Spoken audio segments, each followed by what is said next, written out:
صحیح ہے, میں ریڈ کر لیتی ہوں, رکیں. یہ رکیں یہاں سے,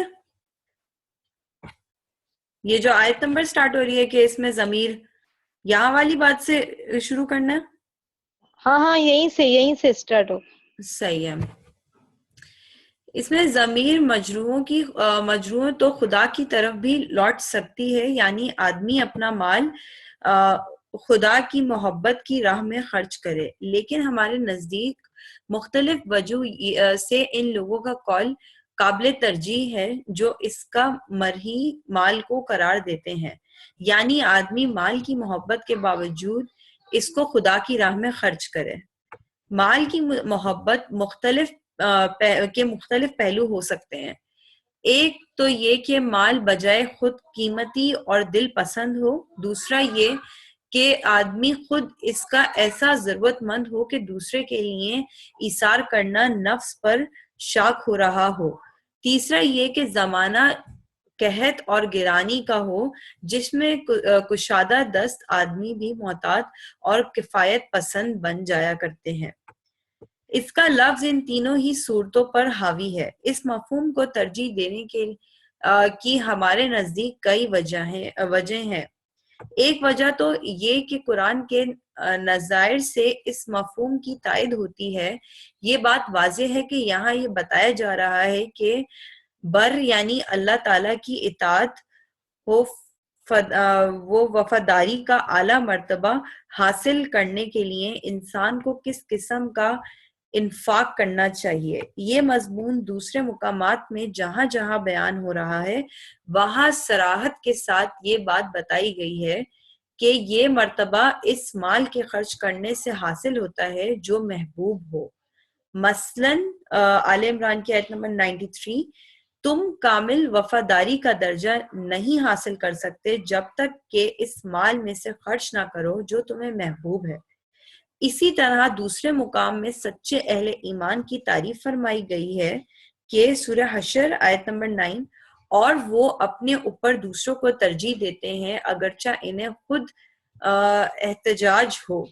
دوسری یہ کہ نبی صلی اللہ علیہ وسلم کے ارشادات سے بھی اس کی تائید ہوتی ہے. آپ کے سوال کیا گیا کہ سب سے افضل صدقہ کون سا ہے. آپ نے جواب میں فرمایا کہ ایک بے مایا اپنی محنت کی کمائی میں سے کسی ایسے عزیز پر خرچ کرتا ہے جو اس کے خلاف اپنے دل میں عداوت رکھتا ہے. تیسرا یہ کہ اہل عرب کے ہاں بھی سب سے زیادہ قابل تعریف قیازی انہی لوگوں کی سمجھی جاتی تھی جو زمانہ قحط و گرانی میں فیاضی کرتے تھے, جبکہ مالداروں کی نظر میں بھی بڑی محبوب چیزیں بن جاتی تھیں. اور عرب شعراء نے اس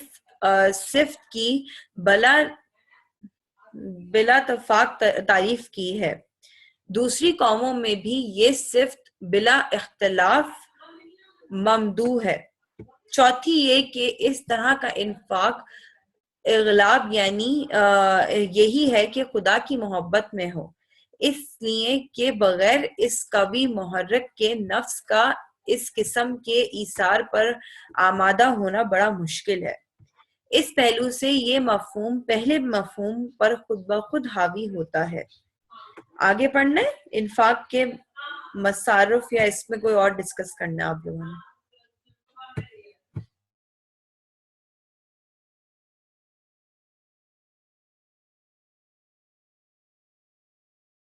یا آگے ریڈ کروں یا اس کو آپ نے جو 4 قسم کا یہاں پہ ڈسکس کیا انفاق اس کو ڈسکس کرنا ہے؟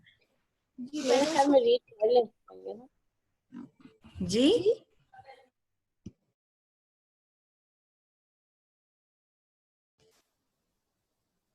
اچھا جی, دیکھیے یہاں پہ پہلے اس کو سمجھ لیں, یہ جو ساری ڈیٹیلز بتائی جا رہی ہے میرے خیال میں تو اس سے پہلے ہم نے جو وحی اور رسالت کے ساتھ فرشتوں کے اس گہرے تعلق کی وجہ سے نبیوں اور کتابوں پر ایمان لانے کے لیے ان پر ایمان لانا بھی ضروری ہوا. اس کو بھی آپ نے تھوڑا سا ریوائز کیا ہو تو آپ لوگ کو پتا ہو کہ فرشتوں کے اوپر ایمان لانے کی امپورٹنس جو ہے وہ کیا ہے. اور نبیوں اور کتاب پر ایمان لانا جو ہے اس کی وجہ سے ضروری ہو جاتا ہے، کیونکہ ایسی جگہ جہاں سے ہم لوگ تو رسالت جو ہے اس کی باتیں اللہ کی نہیں لا سکتے، تو جو فرشتے ہیں وہی ایسی مخلوق ہے جو اوپر آسمانوں میں اللہ کی جو بھی مراتب ہیں جو اللہ نے مقرر کیے ہوئی آسمان، اس کے اندر جو بھی سسٹم اللہ کی چل رہے ہیں، تو وہی وہاں سے جو ہے وہی لے کر آ سکتے ہیں، اور اللہ کی اللہ تعالیٰ کی جو نور ہے اس سے ہمیں بھی استفادہ دے سکتے ہیں، ہمیں بھی مطلب فائدے کا موقع دیتے ہیں اس طرح سے. تو اور اسی طرح سے وہ مخلوق ہیں چونکہ، تو انسانوں سے اس طریقے سے اتصال ان کا ہوتا ہے کہ وہ کس طریقے سے معاملات جو ہے وہ ہینڈل کر رہے ہوتے ہیں. اور اس کے علاوہ کوئی اور مخلوق تو ہے نہیں جس کی اللہ تک رسائی ہو، جنوں کے حوالے سے بھی قرآن جو ہے وہ واضح جگہ پہ کھڑا ہوا ہے. تو نبیوں اور رسولوں پر ایمان لانے کے ساتھ ساتھ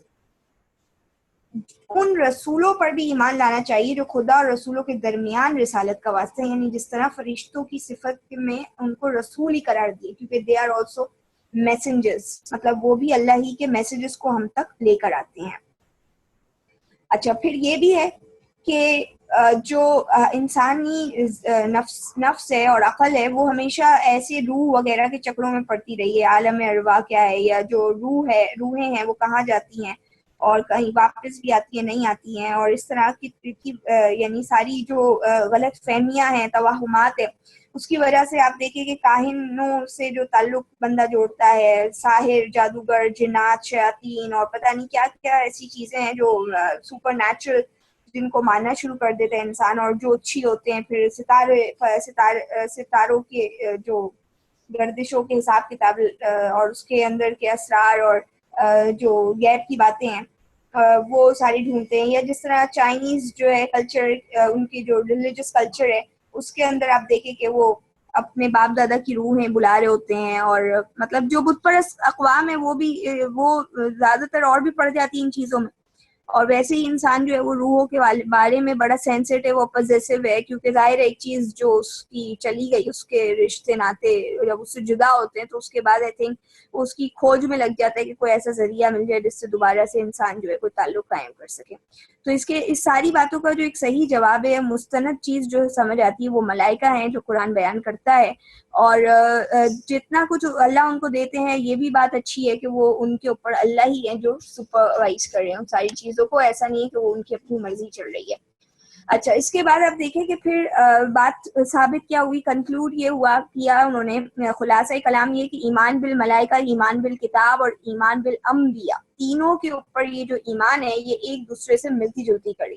یعنی جب آپ فرشتے کو مان لیتے ہیں، پھر کتاب کے آنے کو بھی آپ مانتے ہیں، پھر نبی کا نبی ہونا کیوں ہے، کس طرح ہے، وہ بھی آپ کو ریزننگ، اس کی تعویل آپ حقیقت تک پہنچ جاتے ہیں. تو جس طریقے سے کتاب اور نبی جو ہے وہ زندگی کی ایک محسوس حقیقتیں ہیں، تو پھر یہ دو محسوس حقیقتیں غیر محسوس حقیقت، یعنی غیر محسوس حقیقت کیا ہے، فرشتے ہیں، اس غیر محسوس حقیقت کا بھی پتہ دے دیتی، اور اس طرح سے وہ ہماری زندگی کی ایک نہایت علمی اور عملی حقیقت ہے. علمی و عملی، یعنی علم ہمیں اس سے ملتا ہے اور عمل جو ہے اس سے ظاہر ہے اس کی حقیقت، یعنی اللہ تعالیٰ کے پاس جا رہے ہیں سارے اعمال وغیرہ، اور جو اعمال کرنے ہیں وہ کس کے انسٹرکشنز کو فالو کر کے کرنے ہیں. تو فرشتہ جو ہے وہ انسان کو علم اور عمل کی حقیقت سے روشناس کراتا ہے اس طریقے سے، یعنی اس طرح یہ دیکھیں تو صحیح ہے نا. ایمان بالملائکہ جو ہے وہ اصل میں ہمارے لیے راہیں کھول دیتا ہے، ہمارے لیے وہ دروازے کھول دیتا ہے کہ ہمیں پتہ لگتا ہے کہ سورس آف نالج کہاں سے آ رہی ہے، کیا ہے ایکچولی سورس آف نالج، ذرائع کیا ہیں جہاں سے علم آتا ہے، اللہ کا علم آتا ہے بندے کے پاس، اور عمل جو ہے پھر اللہ کے ہی حکموں کے اوپر کرنا چاہیے. اور وہ کون بتائے گا کہ کون سا عمل ہے، تو کتاب ظاہر ہے آپ کو شریعت دیتی ہے، نبی آتے ہیں، نبی آپ کو اس کے اوپر عمل کر کے دکھاتے ہیں. تو سب چیزیں جو ہے وہ ایک دوسرے سے انٹر کنیکٹڈ، جس کو کہہ رہے ہیں کہ آپس میں باہم ربط ہے ان کا. اچھا، اب جب ہم آتے ہیں دوسرے سینٹینس پر، یعنی ایمانیات کی بات پڑھنے کے بعد، جو بر جو ہے اصل وفاداری یا وفاداری کا کمال، وفاداری جو ہے وہ اس کی تکمیل جو ہوتی ہے اس کے لیے سب سے پہلی بات یہ ہے جو ولاکن البر من آمن باللہ، ایمانیات، اس کی بیسس پہ آپ کھڑے رہتے ہیں، اللہ کی وفاداری جو ہے آپ اسی بیسس پہ کریں گے جب آپ کا یعنی ایمان ہوگا اللہ کے اوپر، جب آپ علم کی حوالے سے اعتماد آپ کو ہو جائے گا، علم جو ہے وہ مستند ذریعے سے آپ کو پتہ ہے کہ آ رہا ہے. اس کے بعد عمل کی باری آتی ہے. تو عمل کی باری جو ہے وہ اس میں سب سے پہلا عمل جو بتایا جا رہا ہے وہ نماز نہیں بتایا گیا ہے. اور زکوٰۃ اب دیکھیں آگے جا کے آیت میں دوبارہ یعنی صلاۃ کے ساتھ آتے ہیں، تو اس سے پتہ لگتا ہے یہ زکوٰۃ سے ہٹ کے کوئی چیز ہے. صحیح ہے نا؟ تو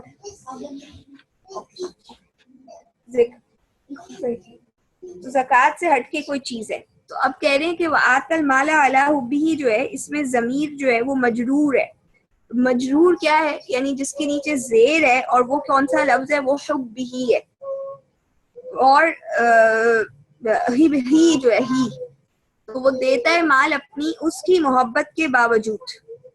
تو اس پہ وہ کہہ رہے ہیں کہ یہ اللہ کی طرف بھی لوٹ سکتی ہے کہ اللہ کی محبت کے باوجود، یا پھر اس مال کی محبت کے باوجود. انہوں نے جس قول کو ترجیح دیا ہے وہ مال ہے، کہ مال کی محبت ہوتی ہے اس کے باوجود وہ اللہ کے راستے میں خرچ کرے. اچھا، اب مال کی محبت جو ہے اس کی جو یعنی وجوہات ہے کہ وہ کیوں محبوب ہو جاتا ہے، یعنی انہوں نے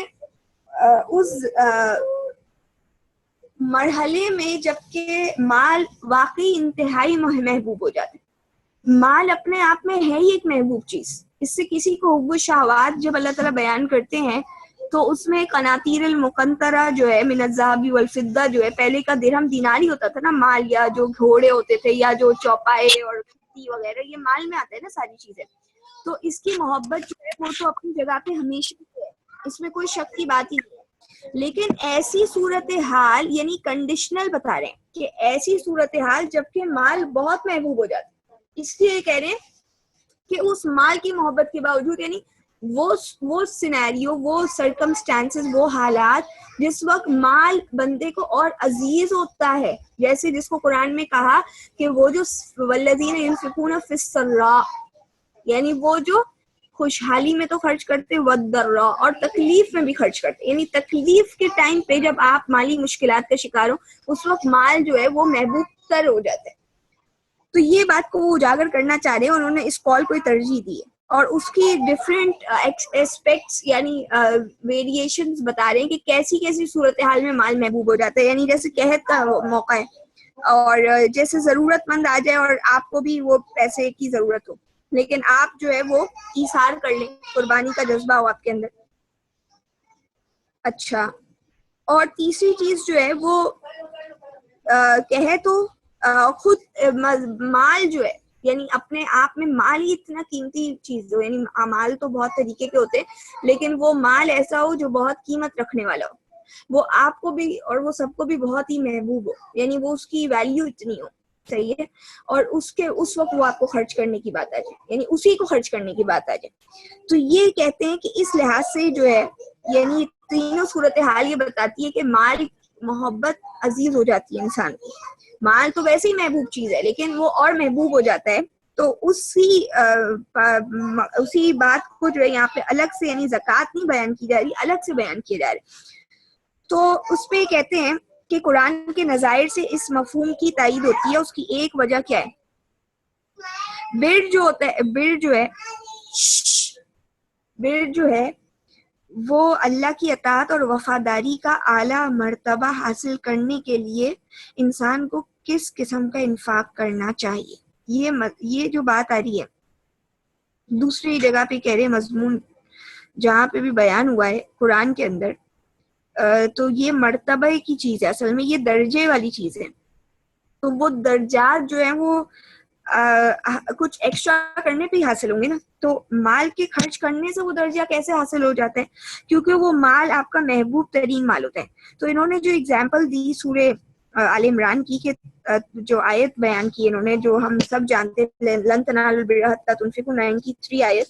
کہ تم کامل وفاداری کا درجہ نہیں حاصل کر سکتے. اب آپ دیکھیں یہاں پہ جو صفت لگائی گئی ہے نا مال کے ساتھ، وہ کامل ہے، کامل کی بھی صفت لگائی گئی.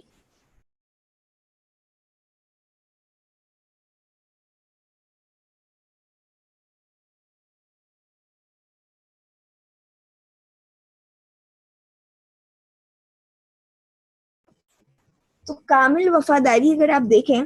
یعنی انہوں نے اس کو معنی دیے ہیں کامل وفاداری کے, اور وہ اس لیے کہ یہ کوئی صرف وفاداری نہیں, یعنی یہ وفاداری کا اعلیٰ درجہ ہے جس کو حاصل کرنے کے لیے یہ عمل اپنے آپ میں, یعنی جو ہم کہتے ہیں نا جملہ اپنے قرینے سے واضح ہو جاتا ہے, اپنے قرب و جوارے اپنے در و بس سے جو ہے وہ خود ہی بتا رہا ہوتا ہے, اپنے ارد گرد کی ورڈ سے خود بتا رہا ہوتا ہے, یا کانٹیکسٹ خود بتا رہا ہوتا ہے کہ یہ کس درجے کی بات کی جا رہی ہے, یعنی کس سطح کے اوپر اس بات کو سمجھا جائے. تو یہ جو الفاظ ہیں اور جو انداز ہے وہ بتا رہا ہے کہ یہ کامل وفاداری کو ایکسپریس کر رہے ہیں اصل میں, کہ جب تک اس مال میں سے خرچ نہ کرو جو تمہیں محبوب ہے. اسی طرح دوسرے مقام میں کیا دوسری آیت انہوں نے جو دی سورہ حشر کی, کہ وہ اپنے اوپر دوسروں کو ترجیح دیتے ہیں اگرچہ انہیں خود ہی محتاجی کی صورتحال پیدا ہو جائے. اب یہ بھی دیکھیں کب ہوا تھا, جب ظاہر مہاجرین اور ہجرت کر کر آتے ہیں اور وہ ظاہر قسم پرسی کی صورتحال کا شکار ہوتے ہیں, اور جن کے پاس وہ انصار کے پاس جب آتے ہیں تو ان کو جو ہے ظاہر ہے ان کو بھی ان کی مدد کرنا ضروری ہوتا ہے, کیونکہ وہ تو پھر بہتر حالت میں ہوتے ہیں جبکہ وہ خود بھی مشکل میں پڑتے ہیں اس کی وجہ سے. تو یہاں پہ یہ دیکھیں کہ اللہ تعالیٰ یعنی دونوں جو آیتیں ہیں اور تیسری آیت یہی جو بیان ہوئی ہے, صحیح ہے. اچھا پھر یہ کہتے ہیں سب سے جو ایک بے مایہ اپنی محنت کمائی پہ اپنے کسی ایسے عزیز پہ خرچ کرتا ہے, یعنی یہ چیز جو ہے وہ اپنے آگے بہت ایک فضیلت کی بات ہے نا, کہ آپ کسی ایسے رشتہ دار پہ خرچ کریں جو آپ کے خلاف دل میں عداوت رکھتا ہے. تو یہ ایسی کتنی صورتحالیں یعنی کتنے حالات ایسے ہو سکتے ہیں, مواقع ایسے بن سکتے ہیں کہ جس میں آپ کا مال خرچ کرنا جو ہے وہ اللہ کے آگے ایکسٹرا آرڈینری ریوارڈز کا باعث بنے گا. یعنی جس طریقے سے من قبل الفتح کہا کہ جب فتح مکہ سے پہلے جنہوں نے خرچ کیا اور فتح مکہ سے پہلے جنہوں نے قتال کیا تھا تو ان کی فضیلت جو ہے وہ زیادہ ہے. اس کے بعد یہاں پہ تیسری بات جو بتائی گئی ہے کہ اہل عرب بھی جو ہے وہ جو فیاض ان کے یہاں جو سمجھا جاتا تھا تو وہ وہی ہوتا تھا جو قحط کے موقع پہ جو ہے اپنا مال جو ہے وہ خرچ کرتا تھا, جبکہ وہ مالدار انسان کے بھی نزدیک جو ہے اس وقت وہ بہت ہی قیمتی ہو چکا ہوتا ہے. اور جس طرح انہوں نے کہا کہ جو کفایت جو بڑے کشادہ ہاتھ جن کے ہوتے ہیں وہ بھی بڑے کشادہ 10 آدمی بھی جو ہے کفایت پسند بن جاتے ہیں ایسے حالات میں. اچھا پھر چوتھی چیز انہوں نے یہ بتائی کہ انفاق جو ہے وہ اغلب یہی ہے کہ خدا کی محبت, مطلب سب سے غالب چیز یہی ہونی چاہیے کہ اللہ کی محبت میں یا یہ کہ انفاق ہوتا ہی اس صورت میں ہے جب اللہ کی محبت ہوتی ہے. یعنی انفاق کے معاملے میں جو سب سے زیادہ جو پریفریبل یعنی نہیں آپ یہ کہہ سکتے ہیں جو سب سے زیادہ آپ کو موٹیویٹ کرتی ہے بات, صحیح ہے, جو چیز آپ کو ترغیب دلاتی ہے انفاق خرچ کرنے کے معاملے میں, وہ اصل میں کیا ہے, اللہ کی محبت ہی تو ہے. آپ ورنہ کیسے کسی کے لیے خرچ کریں, یعنی یہ پیسہ بہت محبوب چیز ہوتا ہے, اس لیے کہ بغیر اس کبھی محرک یعنی اصل جو محرک ہے اس عمل کے پیچھے, ہر عمل کے پیچھے کوئی نہ کوئی محرک ہوتا ہے, یعنی کوئی نہ کوئی ایسی چیز ہوتی ہے, ایسی تحریک ہوتی ہے جو اس عمل پہ آمادہ کرتی ہے. اور اس میں اگر آپ دیکھیں تو 5 محرکات جو ہیں وہ بیان کیے جاتے ہیں, 5 محرکات بیان کیے جاتے ہیں جس میں یعنی انسان کی ضرورت ہوتی ہے, بعض اوقات انسان کی خواہش ہوتی ہے, بعض شہوت ہوتی ہے, بعض اس کو جو ہے وہ جذبات ہوتے ہیں اس کے, اور پھر جو ہے وہ نفس ناطقہ ہوتی ہے, یعنی جو نفس ناطقہ جس کو بولتے ہیں لوگ. خیر تو اس میں بولنے کا مقصد یہ ہے کہ جو کیا تحریک کیا پیدا کی کس چیز سے, وہ اصل میں انسان کا وہ جذبہ محبت ہے اللہ کے ساتھ. وہ جذبہ ضرورت بھی نہیں ہے یہاں پہ, نہ جذبہ ایثار ہے, نہ شہوت ہے, نہ کوئی اور چیز ہے, ادھر صرف جذبہ محبت ہے اور وہ اللہ کے حوالے سے. یہ وہ جذبہ ہے, یہ وہ محرک ہے جو انسان کو اس بات کے اوپر آمادہ کرتا ہے کہ وہ اللہ کے راستے میں اس حالات میں جبکہ وہ تنگ دستی میں ہے, اور ظاہر اس کے اوپر چونکہ اللہ پہ بھروسہ ہوتا ہے تبھی تو خرچ کرتا ہے کہ اللہ نے مجھے اس مال کو ضائع نہیں کرنا, اس کے اوپر مجھے بہت سے فائدے نہیں.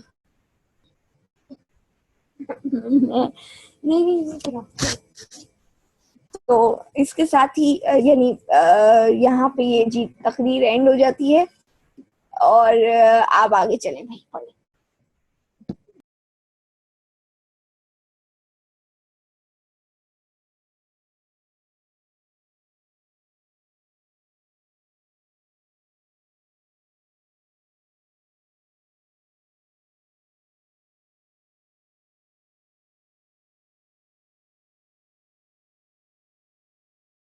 میں ریڈ کروں؟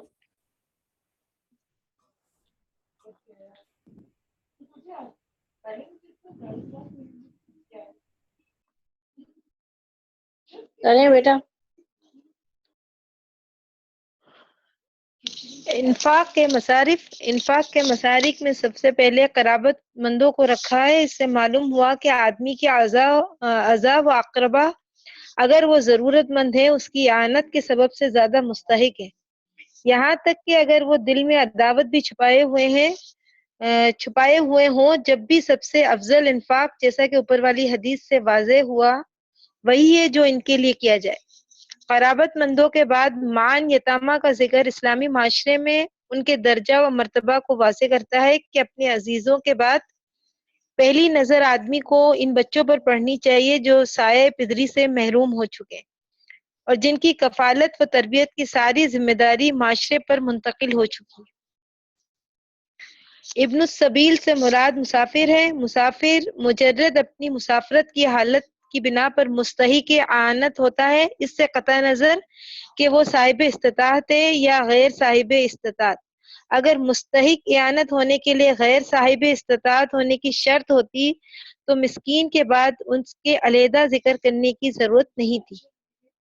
اب سائلین سے مراد وہ لوگ ہیں جو اعانت کے لیے سوال کر بیٹھے۔ مساکین کے بعد ان کے مستقل ذکر کرنے سے یہ بات نکلتی ہے کہ جو شخص سوال کر بیٹھے اس کے متعلق زیادہ کھوج کریت کی ضرورت نہیں ہے کہ واقعی وہ محتاج ہے یا نہیں۔ اگر وہ بے ضرورت سوال کر رہا ہے تو اس کے جواب دہی خود اس کے اوپر اللہ کے ہاں ہے۔ ہمارا حق صرف یہ ہے کہ اگر ہم امداد کر سکتے ہوں تو ایسے شخص کی امداد کریں، اور اگر معذور ہو کہ قرآن اور حدیث میں ہدایت ہے، شائستہ انداز سے اس کے سامنے اپنی معذرت پیش کرتے۔ وفر رقاب میں رقاب رقبہ کی جمع ہے جس کے معنی گردن کے ہیں۔ اوپر ہم ذکر کر آئے ہیں کہ یہاں مضاف محذوف ہے، یعنی فی فقو رقاب، گردنوں سے مراد یہاں غلاموں کی گردنیں ہیں۔ ان کو توق غلامی سے چھڑانا اور آزاد انسانوں کی سطح پر لانا انسانیت کی بہت بڑی خدمت۔ اس وجہ سے اسلام نے اپنی مدات خیر میں ان کو بھی شامل کر لیا۔ اس سے معلوم ہوتا ہے کہ غلامی کا معاملہ اسلام کے اپنے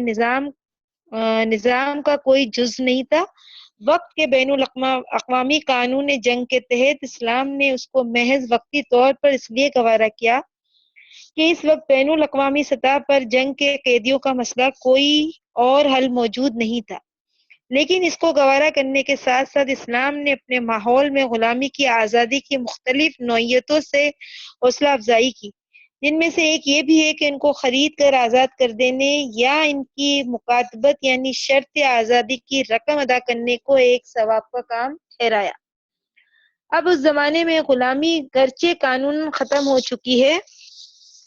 اور یہ بات عین منشاء اسلام کے مطابق ہوئی، لیکن عملاً آج بھی بے شمار انسان اپنی معاشی مجبوریوں اور خاص طور پر سودی قرضوں کی لعنت کے سبب سے ایسے بندھنوں میں گرفتار یا جیلوں میں بند ہے کہ ان کو اگر غلام نہیں تو غلاموں سے مشابہ ضرور قرار دیا جا سکتا ہے۔ ایسے لوگوں کی غلو خلاصی اور ان کے رہن شدہ مکانوں اور کھیتوں کو چھڑانا بھی انشاءاللہ فقو رقبہ ہی کے درجے کی نہیں۔ او اقاموا الصلاۃ وآتوا الزکاۃ۔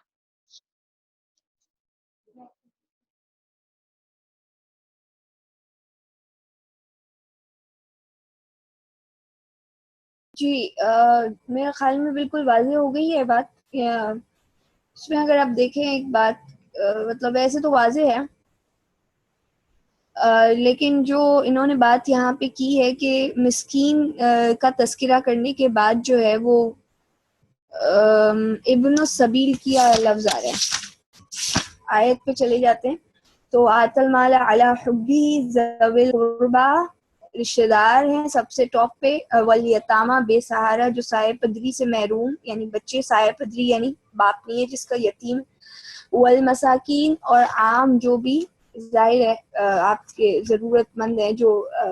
مانگتے نہیں ہیں، اور چوتھی چیز وابن السبیل۔ اس پہ انہوں نے جو ڈفرنس ہے وہ یہ کہ ابن السبیل جو مسافر ہے، تو کہا کہ جب مسکین کی بات آئی تھی تو مسکین مسافر بھی تو ہو سکتا ہے نا، یعنی مسکین مسافر بھی تو مسکین ہوگا تو ظاہر ہے آپ کو اس کی ہیلپ کرنی چاہیے، بلکہ آبویسلی زیادہ کرنی چاہیے کہ اس کو اس کے گھر تک پہنچانے تک کا انتظام کر دیں کہ وہ جو ہے جو سفر کر رہا ہے تو اس سے وہ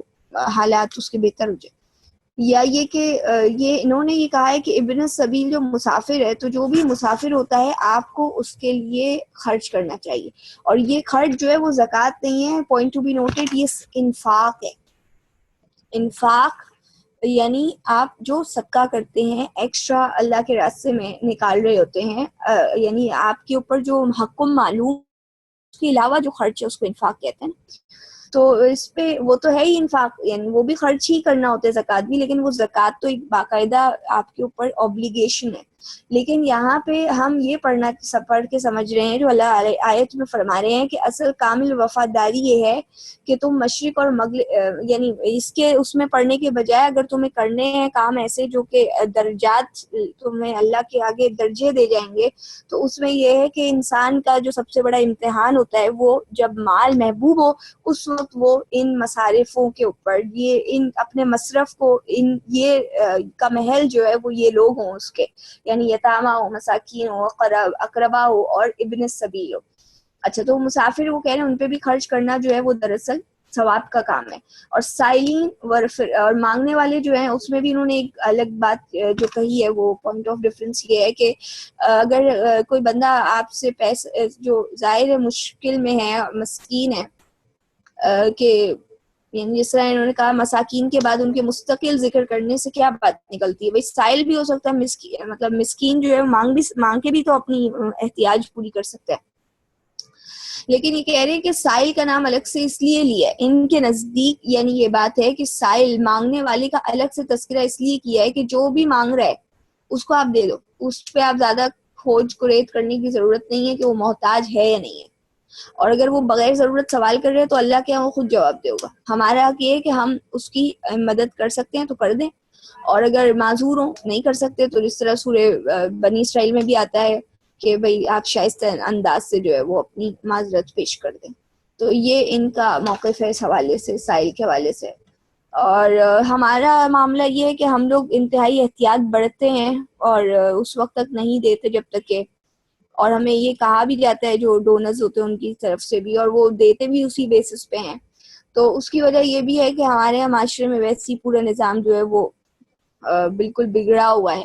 اور اس میں ایسا ہوتا ہے کہ بھئی صحیح جگہ پہ پہنچے. تو یہ ہے کہ اس سے ایک جو سافٹ کارنر ہے اس حوالے سے، یہ جو گنجائش لینس نظر آ رہی ہے جو انہوں نے تذکرہ جس کا بیان کیا ہے. اور جب آپ دیکھیں سورہ معارج میں بھی حق معلوم دینے کی بات آتی ہے تو کہا للسائل والمحروم، محروم سے مراد ظاہر ہے مسکین ہی ہوتے ہیں نا، جو محروم ہو گئے، جن کے پاس وسائل نہیں ہیں اور جو اپنے وسائل بنا نہیں سکے، تو اب وہ مشکلات کا شکار ہوئے ہوئے ہیں. تو مانگنے والوں کو بھی دو اور محروم کو بھی. تو اس لیے آپ یہ نہیں کہہ سکتے کہ جو لوگ بعض کہتے ہیں مانگتے ہیں نا تو پھر ہم نہیں دیتے، تو یعنی آپ یہ کرائٹیریا بنا ہی نہیں سکتے، کیونکہ اللہ تعالیٰ نے تو یہی بولا ہے کہ مانگنے والوں کو بھی آپ جھڑکو نہیں، اور اگر نہیں دے سکتے تو شائستہ انداز میں آپ اس کو معذرت کر دو اس سے، اور مانگنے والوں کو بھی دینا چاہیے، الگ سے کہا ہے. تو اس کی جو الگ یعنی ایک جو امپورٹنس ہے وہ یہی ہے کہ ایسا نہیں ہے کہ آپ مانگنے والے کو جو ہے وہ نہ دیں اور ہمیشہ یہی سوچے کہ بس یہ مانگ رہے چکے تو یہ انسان غلط ہے، یا اگر ہے بھی غلط تو آپ جو ہے وہ تھوڑا بہت جیسے ہم دے دیتے ہیں. اگر کوئی پھر ایسا ہوتا ہے تو ہم کیا کرتے ہیں کہ بھئی تھوڑا بہت ہی دے دیا اس کو، پورا نہیں کر سکے ہم. تو یہ ہے کہ اس کے لیے کہ بھئی جو اصل مستحق ہے کہیں وہ پھر محروم نہیں ہو جائے. لیکن اللہ یہ ان کے نزدیک ہے کہ یہ کوئی آپ کی ذمہ داری نہیں بنتی. ہم سمجھتے نا ہماری زکوٰۃ نہیں لگے گی، یوں نہیں ہوگا، تو وہ کہہ رہے ہیں کہ یہ کوئی آپ کی ذمہ داری نہیں ہے، یہ اللہ اور اس کا معاملہ ہے. پھر رقاب جو ہے وہ کہہ رہے ہیں کہ فقر رقاب جو ہے گردن چھڑانا اصل میں مراد غلام کی گردن ہے. اور اس پہ وہ یہ کہتے ہیں کہ انسانوں کو آزاد کرانا جو ہے اور انسانیت کی سطح پہ لانا، یعنی انسان ہے نا، انسان تو آزادی پیدا کیا گیا، لیکن جب وہ بیچارہ جانور کی طرح کسی کا غلام بن جائے تو بتایا کہ انسان کی سطح پہ لانا ایک بہت بڑی خدمت ہے. تو اس لیے اللہ نے اس کو بھی اپنے اس میں مطلب بیان کر دیا اور کہا کہ اس سے معلوم ہوتا ہے کہ غلامی کا جو معاملہ ہے اسلام نے اس کو کوئی اپنے سسٹم میں نہیں ایڈ کیا تھا اس چیز کو، بلکہ جو اس وقت کا جو ساری قوموں کا انٹرنیشنلی جو سسٹم چل رہا تھا کہ اب جنگ کا قانون یہی ہے کہ بھئی جنگ ہوگی، اس کے تحت اس کے بعد جو ہے وہ قیدی ہوں گے، وہ قیدی جو ہے ان کو غلام بنا لیے جاتے تھے. تو وقتی طور پر